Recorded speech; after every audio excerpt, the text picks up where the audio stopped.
இந்த காலத்துல நல்லதை சொல்றவங்களே நாட்டுல கொஞ்சம் பேர் தான்டா. அனைவருக்கும் வணக்கம். ஒரு மிகப்பெரிய காடு, அதுல புதிதாக தலைவரை தேர்ந்தெடுக்கிறதுக்கு என்ன பண்ணுது, எல்லா விலங்குகளும் ஒரு கூட்டம் போட்டிருக்குது. இந்த விலங்குகள் எல்லாம் சேர்ந்து ஒரு முடிவெடுத்து நேரடியாக சிங்கத்துக்கிட்ட போகுது. சிங்கத்துக்கிட்ட போய் சிங்கம் இந்த தடவை அவங்கள என்ன பண்றோம், அனைவரும் சேர்ந்து தலைவரா தேர்ந்தெடுக்கணும்னு சொல்லுது. இப்ப சிங்கம் சொல்லுது, எப்பா நான் போனதுப்ப என்ன பண்ணேன், தலைவர் தேர்தல நின்னேன், நீங்க என்ன தோக்கடிச்சிட்டீங்க, திரும்ப நீங்களே என்ன பண்றீங்க, என்ன தலைவரா சொல்றீங்க. போனதுப்ப நீங்க என்ன சொன்னீங்கன்னா, நான் ஒரு கொடுமையான ஒரு விலங்கு, அதனால பாத்தீங்கன்னா பசி வந்தா யாருனாலும் என்ன பண்றேன் அடிச்சு சாப்பிடுறேன்னு சொல்லி எனக்கு ஓட்டு போடாம புலிய என்ன பண்ணீங்க தலைவரா தேர்ந்தெடுத்தீங்க. இப்ப திரும்ப நான் தான் தலைவர் சொல்றீங்க, இது என்னப்பா முரண்பாடா இருக்குது, மாத்தி மாத்தி என்ன பண்றீங்க நீங்க பேசுறீங்கன்னு சொன்ன உடனே அந்த விலங்குகள் எல்லாம் சொல்லுதான், ஆமா சிங்கம் நீ உண்மையிலே கொடூரமான விலங்குதான், ஆனா உன்னை விட அந்த புலி ரொம்ப கொடூரமான விலங்கா இருக்குது. அதாவது நீ பசி எடுத்தாதான் என்ன பண்ற, அடுத்த விலங்குகளை அடிச்சு சாப்பிடுற, அது பார்த்தாலே அடிச்சு என்ன பண்ணுது திங்குது, அந்த அளவுக்கு கொடூரமான விலங்கா புலி இருந்திருக்குது. சோ அதனால அந்த கொடூரத்தை விட இந்த கொடூரம் பரவாயில்ல, அதனால ஒண்ணு என்ன பண்றாங்க தலைவரா தேர்ந்தெடுத்து சொல்லி என்ன பண்ணிச்சான், எல்லாம் சிங்கம் காலில் விழுந்து சரண்டர் ஆயிட்டான். இதை நான் எதுக்கு சொல்றேன் அப்படின்னா, தூத்துக்குடி ஆசிரியர் திருமண்டலத்துல இதே கதை தான் நடக்குது. சிங்கம் பயங்கரமா என்ன பண்ணுது, வேட்டையாடுது, அதுகிட்ட நியாயமே இல்லை, அது கொடூரமா இருக்குன்னு சொல்லி புலிகிட்ட போய் என்ன பண்றாங்க, சரண்டர் ஆகி புலியை தேர்ந்தெடுக்கிறாங்க. அது அதை விட பயங்கரமான கொடூரமான விலங்கா இருக்குன்னு சொல்லி திரும்ப என்ன பண்றாங்க, சிங்கத்திட்டே வந்துட்டாங்க. நான் யார சொல்றேன் அப்படிங்கிறது உங்களுக்கு நல்லாவே தெரியும். அதாவது இங்க நல்லது யார் செய்ய போறா, நல்லவர்கள் யார் என்று தேர்ந்தெடுப்பதை விட்டுட்டு யாரு குறைஞ்சபட்ச தீமை செய்யறாங்க, குறைஞ்ச கெட்டவன் யாரு அப்படிங்கிறத பார்த்தா என்ன பண்றாங்க, இங்க ஓட்டு போடுறதுக்கு நம்ம டிசி மக்கள் தயாராக இருக்காங்க போல இருக்கு. இதுல ஒருபடி மேல போய் ஒரு குரூப் என்ன சொல்லுதான்னா, இல்ல இல்ல நாங்க புலிக்குதான் ஓட்டு போட போறோம்னு சொல்றாங்களாம். அப்ப எதுக்கு நீ புலிக்கு ஓட்டு போட போறன்னு சொன்னோன்னே, அந்த புலி கொடூரமான புலிதான், ஆனா என்ன ஒண்ணு செய்யல, எங்களுக்கு எந்த தீமையும் அது செய்யல, அதனால அதுக்கு ஓட்டு போட சொல்லிச்சான். எப்படி இருக்கு பாருங்க. இந்த நபரை தேர்ந்தெடுத்தால் நமக்கு நல்லது நடக்கும், இந்த நபரை தேர்ந்தெடுத்தா திருமண்டலத்துக்கு என்ன பண்ணும், சிறப்பான சலுகைகள் சிறப்பான திட்டங்கள் வரும், எதிர்காலம் உண்டு என்று தேர்ந்தெடுப்பதை விட்டுவிட்டு இவங்க என்ன பண்ணுவாங்க, அவங்கள விட அநியாயம் குறைய செய்வாங்க. இவங்க என்ன பண்ணுவாங்க, அவங்கள விட பார்த்தீங்கன்னா அக்கிரமம் கொஞ்சம் குறையா இருக்கும், இவங்ககிட்ட என்ன பண்ணலாம் கொஞ்சம் நியாயம் இருக்கும், அவங்ககிட்ட ஒண்ணுமே இருக்காது சொல்லி என்ன பண்றாங்க. அதாவது நான் சொன்ன மாதிரி பாத்தீங்கன்னா, யார் குறைந்த அநியாயம் பண்றாங்களோ அவங்கள என்ன பண்றாங்க தேர்ந்தெடுக்கிறதுக்கு. ஐயோ பாவம் டிசி மக்கள் தயாராகிறாங்க. நான் கேள்விப்பட்டேன். இந்த நிலைமை மாற வேண்டும் என்பதற்காக தான் என்னை போன்றவர்கள் என்ன பண்றோம் பேசிக் கொண்டிருக்கிறோம். நிச்சயமாக இந்த தேர்தலில் ஒரு மாற்றத்தை ஆண்டவர் கொண்டு வருவதற்காக நிச்சயமாக அவர் விரும்புகிறார். அதற்கேற்ற மனிதர்களை அவர் தேர்ந்தெடுத்துக் கொண்டிருக்கிறார். இப்போ நிறைய பேர் என்ன பண்றான் சந்தேகப்படலாம். உலக பத்திரிகைகள் கூட என்ன பண்ணிச்சு உறுதிப்படுத்த தொடங்கிவிட்டது.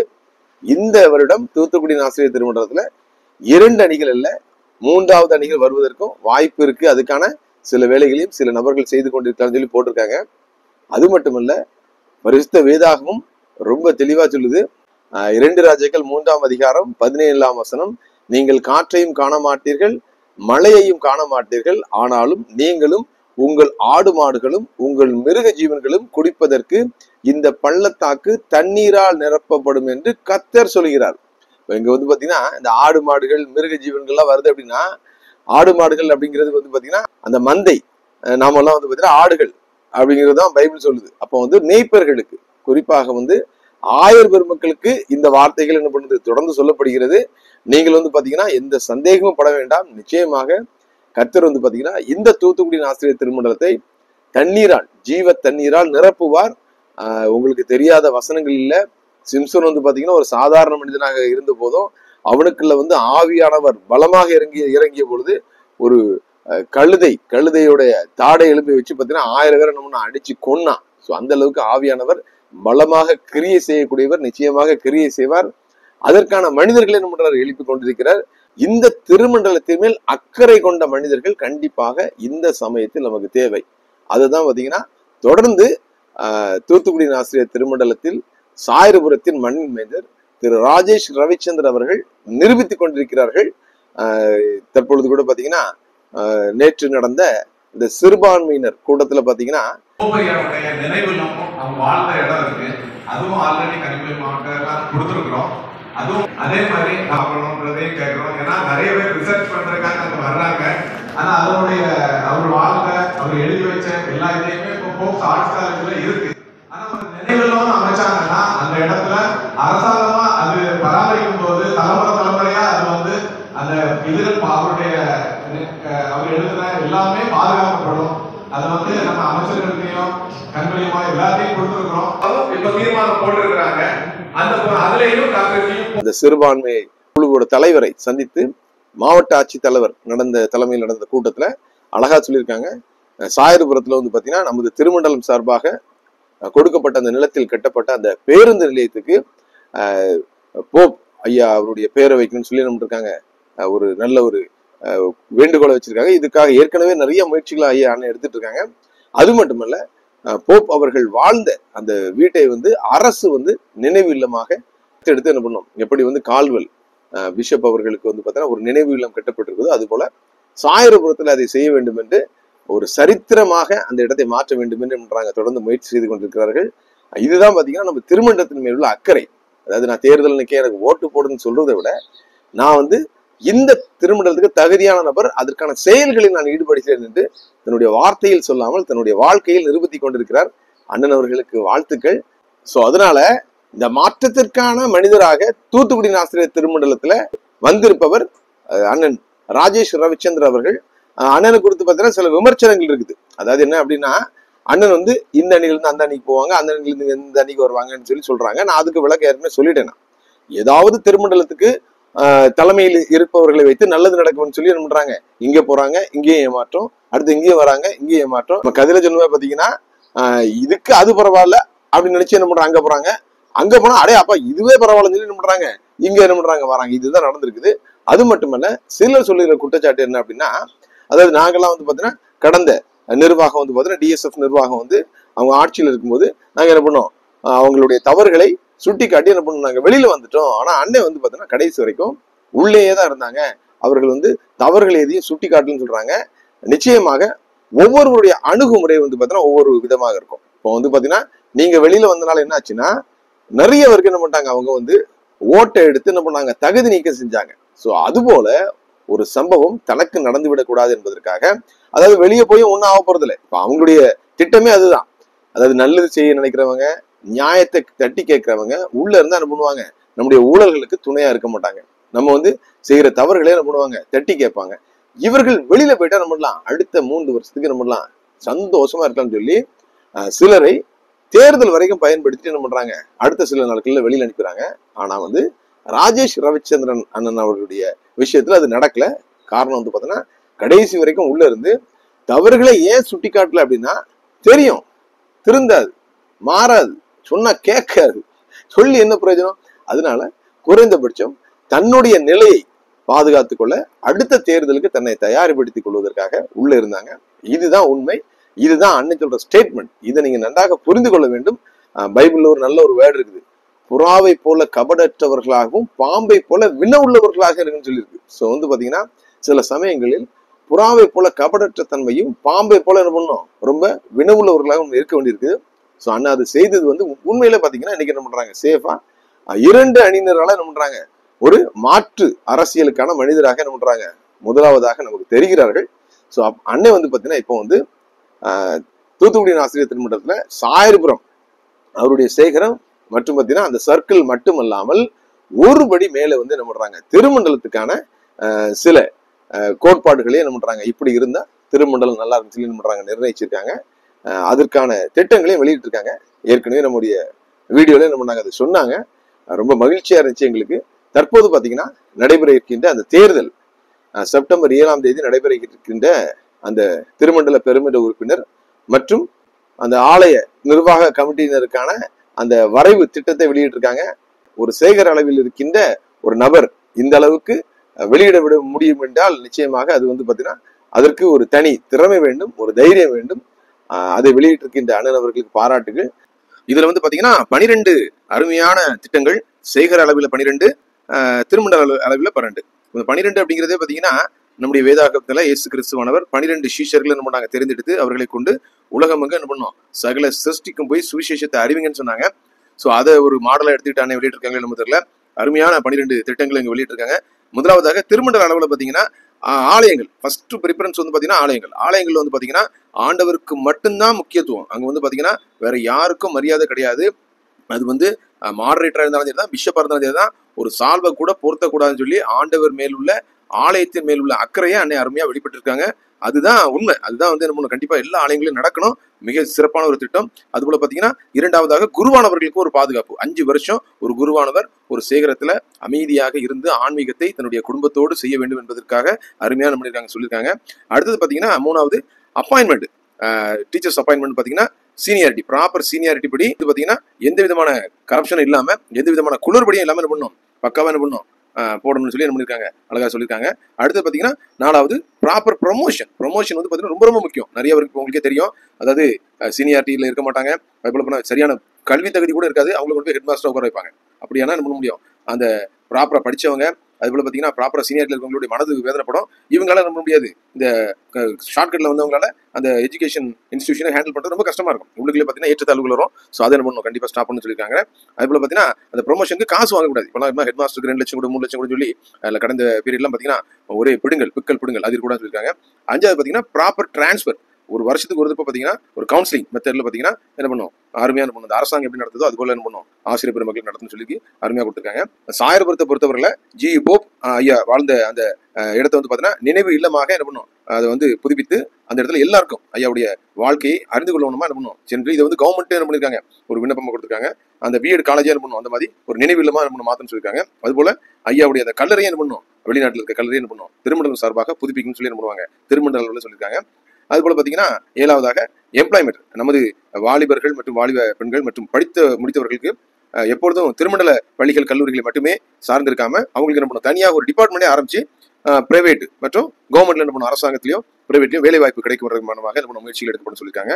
அது போல பாத்தீங்கன்னா 8வதாக மிக மிக முக்கியம், அதாவது இந்த கமிட்டி மீட்டிங்ஸ், எக்ஸிகூட்டிவ் மீட்டிங்ஸ் எல்லாமே பாத்தீங்கன்னா ப்ராப்பரா என்ன பண்ணும், அந்த ரூல்ஸ் படி நடக்கும். அதுபோல அதுல எடுக்கப்படுற முடிவுகள்லாம் வந்து பாத்தீங்கன்னா சரியான நேரத்துல எல்லாருக்கும் கிடைக்கும், நம்ம வெளியிடப்பட்டு என்ன பண்ணும், அதுல எடுக்க வேண்டிய முடிவுகள் எல்லாம் சரியாக என்ன பண்ணும் நடத்தப்படும் சொல்லி என்ன பண்ணுவாங்க, அதாவது அமலுக்கு வரும் அப்படின்னு சொல்லி போட்டுருக்காங்க. இது நடந்தாலே போதும், திருமணத்துல எந்த பிரச்சனையும் வராது. அது போல பாத்தீங்கன்னா குருவானவர்கள், அடுத்தது குருவானவர்களுடைய சீனியாரிட்டி பற்றி தான் பாத்தீங்கன்னா அவங்களுக்கு என்ன பண்ணும், அவங்களுக்கு முக்கியத்துவம் கொடுக்கப்படும். ஃபார் எக்ஸாம்பிள் கவுன்சில் சேர்மன் என்ன பண்ணும், அவங்களுக்குரிய அந்த எத்தனை வருட அனுபவமோ அதை குறிக்கிறாங்க, அந்த இயர் ஆஃப் சர்வீஸ் இருக்காங்களோ அதை பார்த்து அவர்கள் மேல் இந்த குற்றச்சாட்டுகள் இல்லாத அளவுக்கு இருக்கிறவங்களுக்கு என்ன பண்ணும், அந்த கவுன்சில் சேர்மன் பதவி கொடுப்போம்னு சொல்லியிருக்காங்க. அது போல பாத்தீங்கன்னா புதிய குருவானவர்கள் 10வது பாயிண்ட், புதிய குருவானவர்கள் வந்து பாத்தீங்கன்னா ஒரு 3 வருஷம் குறைஞ்சபட்சம் ஜிஎம்எஸ் பணித்தளங்களுக்கு போய் என்ன பண்ணும், அவங்களை பணியாற்றி விட்டு இங்க வந்து என்ன பண்ணும், திரும்ப ஆர்டினேஷன் கொடுக்கும்போது அவங்களுடைய அந்த ஊழியம் வந்து இன்னும் என்ன பண்ணும், உன்னதமாக இருக்குன்னு சொல்லியிருக்காங்க. அடுத்து 12வது பாத்தீங்கன்னா நமது திருமண்டலத்தின் மேல யாராவது கேஸ் போட்டா வந்து பாத்தீங்கன்னா என்ன பண்ணும், அவர்களை வந்து அழைத்து பேசி என்ன பண்ணும், ஒரு சமாதான குழு அதுக்கு என்ன பண்ணும் நியமனம் செய்து கோர்ட்ல போய் வீணாக கோடிக்கணக்கான பணங்கள் செலவு பண்றது பதில இங்கே என்ன பண்ணும், அந்த பிரச்சனைகளை தீர்க்க வேண்டும் சொல்லி ஒரு அருமையான திட்டத்தை போட்டிருக்காங்க. கடந்த ஆட்சியில் வந்து பாத்தீங்கன்னா பல கோடிகள் இது போன்ற கோர்ட்டு செலவுகளுக்கு என்ன பண்ணி விரயம் செய்யப்பட்டது, இது உங்களுக்கு நல்லாவே தெரியும். அதை தடுக்குன்னு சொல்லி என்ன போட்டிருக்காங்க, அழகா போட்டிருக்காங்க.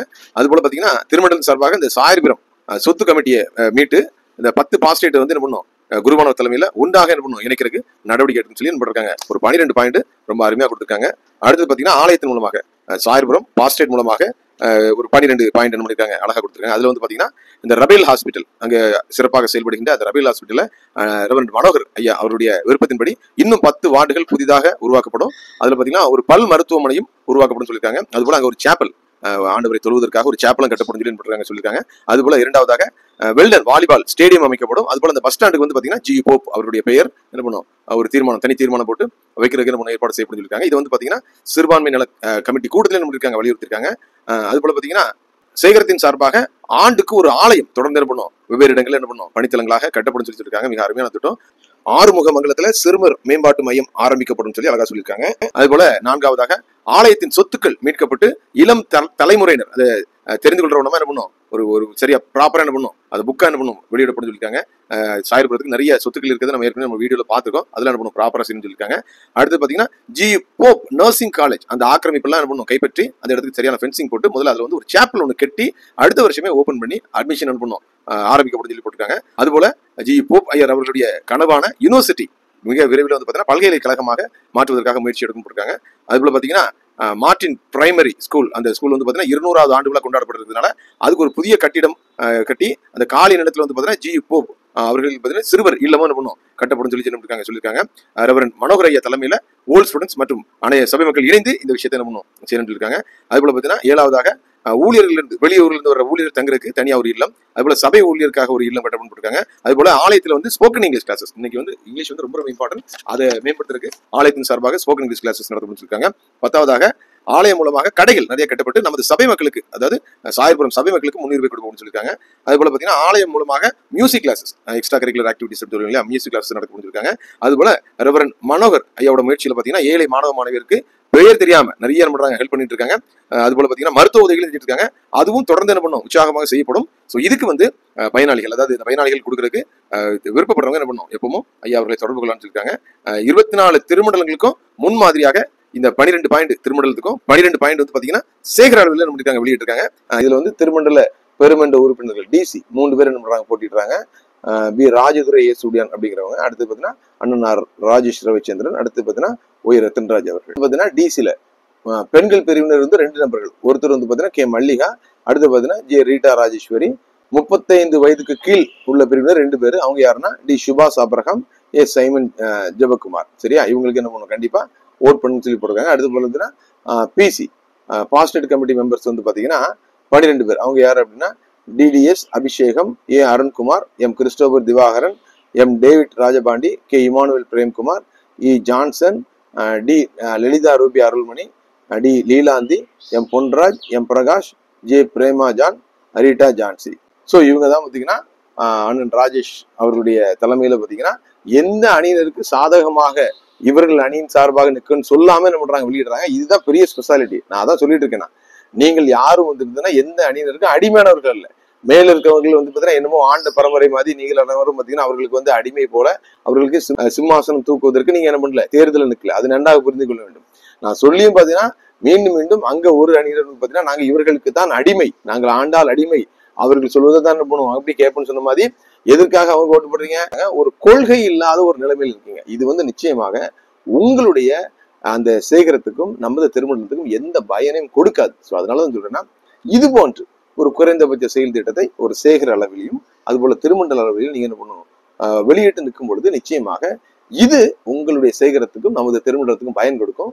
அதுதான் பாத்தீங்கன்னா ராஜேஷ் ரொம்ப அழகா செஞ்சிருக்காங்க. எனவே சாயர்புரம் மக்களுக்கு நல்லாவே தெரியும், நீங்க ஆல்ரெடி முடிவே பண்ணிட்டீங்க யாரு வரணும்னு சொல்லி என்ன பண்ணுவீங்க உங்களுக்கு தெரியும். எனவே நான் சொன்ன இந்த மக்கள் வந்து மாற்றத்திற்கான மனிதர் திரு ராஜேஷ் ரவிச்சந்திரன் அவர்களுடைய தலைமையின் கீழ் இருக்கின்ற இந்த மக்களுக்கு உங்களுடைய பெருவாரியான வாக்கை நீங்க அளித்து வெற்றி பெற செய்யுமாறு, இந்த வெற்றி நமது திருமண்டல அளவில் அதிகப்படியாக என்ன பண்ணும் எதிரொலிக்கும்.